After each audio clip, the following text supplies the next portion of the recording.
Hi friends, आज की इस वीडियो में हम एक डुअल स्टेज टेम्परेचर कंट्रोलर बनाएंगे। एक डुअल स्टेज टेम्परेचर कंट्रोलर एक ऐसा टेम्परेचर कंट्रोलर होता है जिसको हम एक ही टाइम पे हीटिंग और कूलिंग के लिए यूज कर सकते हैं। तो हमारे इस टेम्परेचर कंट्रोलर में दो रिलेज हैं जिनको हम हीटिंग के लिए, कूलिंग के लिए या फिर हीटिंग और कूलिंग दोनों के लिए इस्तेमाल कर सकते हैं। तो चलिए अब इस वीडियो को स्टार्ट करते हैं और इस टेम्परेचर कंट्रोलर को बनाते हैं। This video is sponsored by JLC PCB, which is one of the largest PCB manufacturing company of China. सबसे पहले मैंने सर्किट को डिजाइन किया और इसकी पीसीबी तैयार कर ली और फिर इसकी गर्बर फाइल को तैयार करके JLC PCB वेबसाइट पे अपलोड कर दिया।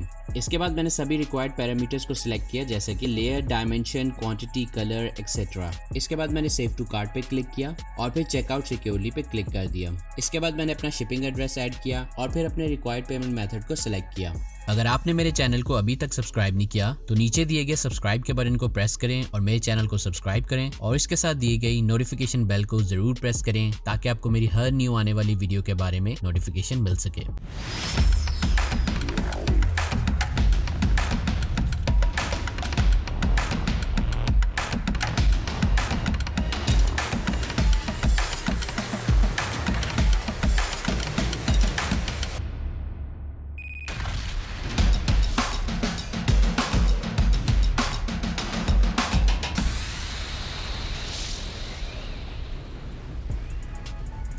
तो ये है जी हमारा टेम्परेचर कंट्रोलर और ये इसके सप्लाई टर्मिनल्स हैं। इसके सप्लाई टर्मिनल्स पे हम 12 वोल्ट सप्लाई देंगे। ये इसकी सेंसर इनपुट है। इस पे हम 10K NTC थर्मिस्टर को कनेक्ट करेंगे। इस टेम्परेचर कंट्रोलर में 3 बटन्स हैं जिनमें फर्स्ट बटन मेन्यू का है और इसका सेकंड बटन अप का है जिससे हम वैल्यूज को इंक्रीज करते हैं और इसका थर्ड बटन डाउन का है जिससे हम वैल्यू को डिक्रीज करते हैं। इस कंट्रोलर में एक 16:4 LCD डिस्प्ले यूज किया गया है और इस कंट्रोलर में 2 आउटपुट रिलेज हैं जिन्हें हम सेपरेटली प्रोग्राम कर सकते हैं। चलिए अब LCD पे डिस्प्ले होने वाले पैरामीटर्स को देखते हैं। LCD की फर्स्ट लाइन में टेम्परेचर रीडिंग शो होती है। LCD की सेकेंड लाइन में रिले 1 और रिले 2 का ऑन ऑफ स्टेटस शो होता है। LCD की थर्ड लाइन में रिले 1 और रिले 2 के लिए ऑन सेट पॉइंट शो होता है। LCD की फोर्थ लाइन में रिले 1 और रिले 2 के लिए ऑफ सेट पॉइंट शो होता है। तो चलिए अब हम सेंसर के कनेक्शंस कर लेते हैं। सबसे पहले हम कंट्रोलर के 12 वोल्ट टर्मिनल पे 12 वोल्ट सप्लाई की पॉजिटिव वायर को कनेक्ट करेंगे। इसके बाद कंट्रोलर के ग्राउंड टर्मिनल के साथ 12 वोल्ट सप्लाई की ग्राउंड वायर को कनेक्ट करेंगे। इसके बाद एक 10K थर्मिस्टर को कनेक्ट करेंगे और इसकी एक पिन को 12 वोल्ट सप्लाई के साथ कनेक्ट करेंगे। इसके बाद एक 10K रेजिस्टर को कनेक्ट करेंगे और इसकी एक पिन को 10K थर्मिस्टर की बची हुई पिन के साथ कनेक्ट करेंगे और इसकी दूसरी पिन को कंट्रोलर के A4 टर्मिनल के साथ कनेक्ट करेंगे। इसके बाद हम एक 1K रेजिस्टर को कनेक्ट करेंगे और इसकी एक पिन को ग्राउंड के साथ कनेक्ट करेंगे और इसकी दूसरी पिन को कंट्रोलर के A4 टर्मिनल के साथ कनेक्ट करेंगे। इसके साथ ही हमारे सेंसर के कनेक्शंस हो चुके हैं। अब हम इस कंट्रोलर के साथ एक AC हीटर को कनेक्ट करना सीखते हैं। AC हीटर के तौर पर हम एक AC लैंप को यूज कर रहे हैं। सबसे पहले लैंप के एक टर्मिनल को न्यूट्रल वायर के साथ कनेक्ट करेंगे। उसके बाद लैंप के दूसरे टर्मिनल को रिले 1 के नॉर्मली क्लोज टर्मिनल के साथ कनेक्ट करेंगे। इसके बाद रिले 1 के कॉमन टर्मिनल को लाइव के साथ कनेक्ट करेंगे।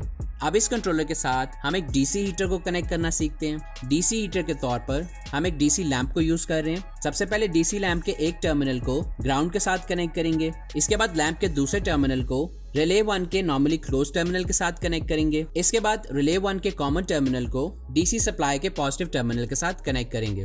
अब हम इस कंट्रोलर के साथ कूलिंग फैन को कनेक्ट करना सीखते हैं। कूलिंग फैन के लिए हम एक DC फैन को यूज कर रहे हैं। सबसे पहले फैन की ग्राउंड वायर को ग्राउंड के साथ कनेक्ट करेंगे। इसके बाद फैन की पॉजिटिव वायर को रिले 2 के नॉर्मली ओपन टर्मिनल के साथ कनेक्ट करेंगे। इसके बाद रिले 2 के कॉमन टर्मिनल को DC सप्लाई के पॉजिटिव टर्मिनल के साथ कनेक्ट करेंगे। चलिए अब हम इस कंट्रोलर की सेटिंग को देख लेते हैं। सेटिंग मोड में एंटर होने के लिए हम मेन्यू बटन को लॉन्ग प्रेस करेंगे जिससे सिस्टम सेटिंग मोड में आ जाएगा। जैसे ही सिस्टम सेटिंग मोड में आएगा LCD पे टेम्परेचर रीडिंग के सामने एक एरोहेड शो होगा। अब अप या डाउन बटन को प्रेस करने पर हम टेम्परेचर रीडिंग को एडजस्ट कर सकते हैं। अब मेन्यू बटन को दोबारा प्रेस करने पर एरोहेड LCD पे H1 के सामने आ जाएगा। H1 रिले 1 की ऑन सेटिंग है। अब हम अप या डाउन बटन को प्रेस करके रिले 1 के ऑन सेट पॉइंट को एडजस्ट कर सकते हैं।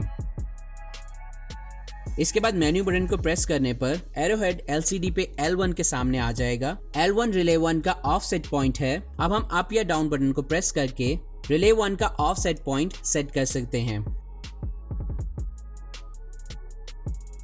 इसी तरह दोबारा मेन्यू बटन को प्रेस करने पर एरो हेड H2 के सामने आ जाएगा। इसके बाद अप या डाउन बटन को प्रेस करने पर हम रिले 2 के ऑन सेट पॉइंट को एडजस्ट कर सकते हैं। इसी तरह दोबारा मेन्यू बटन को प्रेस करने पर एरो हेड L2 के सामने आ जाएगा, जिससे हम रिले 2 के ऑफ सेट पॉइंट को एडजस्ट कर सकते हैं। अब एक और बार मेन्यू बटन को प्रेस करने पर सिस्टम मेन्यू से बाहर आ जाएगा। चलिए अब हम इस टेम्परेचर कंट्रोलर को टेस्ट करके देखते हैं।